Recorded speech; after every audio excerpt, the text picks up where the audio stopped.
অনেকে রিকোয়েস্ট করেছিলেন যে ওমানে ভিসা কবে করবে, ওমানে আসার জন্য পাগল হয়ে আছে, যেহেতু ওমানের ভিসা দীর্ঘদিন বন্ধ, এখনো ওমানে এটা তো যাবেই না, দেশে গেলে আবার ওমানে আসা শেষে করে। তো এই জন্য অনেকেই রিকোয়েস্ট, আমরা যারা ওমানে থাকি, যারা ওমান প্রবাসী, যারা দীর্ঘদিন ওমানে আসছি বা বসবাস করতেছি, জব করতেছি, তারা কিন্তু চাইলে কিন্তু এই ওমানের যে লেবার কার্ডটা আছে এটাতে কিন্তু আমরা যেতে পারি, অনেক দেশে যেতে পারি, ইউএস আমেরিকা যেতে পারি। বাট তারপর আর যায় না কেন, একটা জিনিস ক্লিয়ার করে, যারা ওমান দেশকে নিয়ে একটু ভুল ধারণা আছেন যে ওমান ছোটো একটা দেশ, এখানে কী আছে, এখানে আসার জন্য মানুষ হয়তো পাগল কেন ভাই। আপনি যারা এইটা নিয়ে একটু কনফিউজ আছে যে তারা যায় না কেন, তারা চাইলে কিন্তু যাইতে পারে। আমরা চাইলে কিন্তু ইউএস বলেন, আমেরিকা বলেন, আমরা ইজিলি যেতে পারি।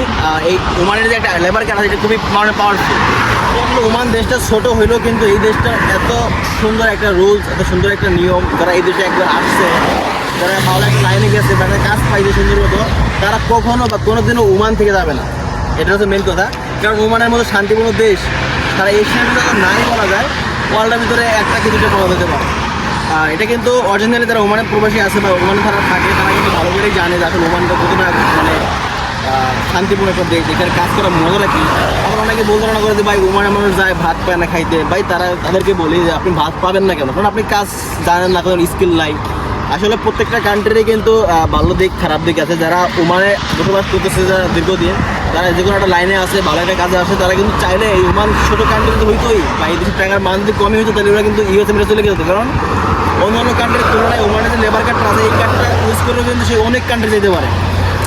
তো তাদেরকে আমি একটা রিকোয়েস্ট করি যে ভাই, যারা ওমান সম্বন্ধে জানেন না, তারা আমার এই টুকটাক জানেন, তারা ওমান সম্বন্ধে ধারণাও রাখেন না, তারা একবার এখানে আসছে বা এখানে প্রেমে পড়ছে, তারা কখনো ওমানে এটা তো যাবেই না, দেশে গেলে আবার ওমানে আসা শেষে করে। তো এই জন্য অনেকে রিকোয়েস্ট করেছিলেন যে ওমানে ভিসা কবে করবে, ওমানে আসার জন্য পাগল হয়ে আছে, যেহেতু ওমানের ভিসা দীর্ঘদিন বন্ধ। তো অনেকে কিন্তু অপেক্ষা করতেছিলেন। তো আসলে তারা অবশ্যই ওমানে আসতে পারবেন, যেহেতু ওমানে এখন একটা বর্তমানে যে সিচুয়েশন দাঁড়ায় গেছে, সবাই জানে, সব ওয়ার্ল্ডের মানুষই জানে। আসলে ওমানের মধ্যপ্রাচ্যে আর শুধু ওমান বাদে, ওমানে তো বলতে একদম খুব বেশি একটা ঝামেলা হয় নাই বা বেশি প্রবলেম হয় নাই, যেমন সৌদি, ইউএ, কাতার, এদের কিন্তু অনেক প্রচুর ক্ষয়ক্ষতি হয়েছে। বাট ওমান কিন্তু শান্তিপূর্ণ একটা দেশ। তারপরেও এই দেশের যে মানে আরব দেশের যে একটা মানে যুদ্ধের চলতেছে, এটা কিন্তু আজ এখানেও আছে, অনেক বিভ্রান্ততে আছে যে ওমানের ভিসা খোলার কথা ছিল, খুলে নাই কেন। তো আশা করা যায় খুব শীঘ্রই খুলবে।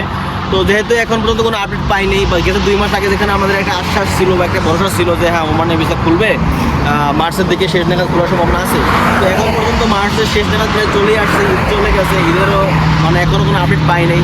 তো আশা করি কোনো একটা আপডেট খুব শীঘ্রই আসবে। আর না আসলে তো অবাক হওয়ার কিছু নাই, কারণ সবাই জানি যে এখন যে যুদ্ধের একটা ধর্ম চলতেছে, এর ভিতরে যে মানে বিশেষ কার্যক্রমগুলো হয়তো বা একটু স্থিতিশীল আছে বা করতেছে না বা স্টপ আছে। তো আশা করি এগুলো যাওয়ার পরে ওমান যে ঘুরবে। আর ওমান নিয়ে যারা মানে বিভ্রান্ত থাকে যে ছোটো একটা দেশ যায় লাভ নেই, তারা হয়তো ওমান সম্বন্ধে কিছু জানেন না। বাট যারা জানে তারা অবশ্যই ওমানে আসবে, কারণ ওমানে যারা আমরা দীর্ঘদিনে আছি, তারা আমরা জানি ওমান কতটা শান্তিপূর্ণ দেশ, এখানে কোনো প্যারা নাই, কাজ করলে কোনো প্যারা নাই, জব করলে প্যারা নাই, মানে ফ্রিডম লাইফ। ইউএস আমেরিকা যেমন ফ্রিডম লাইফ, সেম ওমানেও ফ্রিডম লাইফ। এখানে অন্য আরব কান্ট্রির তুলনায় কিন্তু ওমানে আছে ফ্রিডম লাইফ। এখানে স্বাধীন, মানে মন খুলে কাজ করা যায়, কোনো প্যারা থাকে না, ঝামেলা থাকে না। তো এটা হচ্ছে ওমানে একটা মানে একটা ভালো দিক, এই জন্য সবাই এখানে আসার জন্য পাগল থাকে।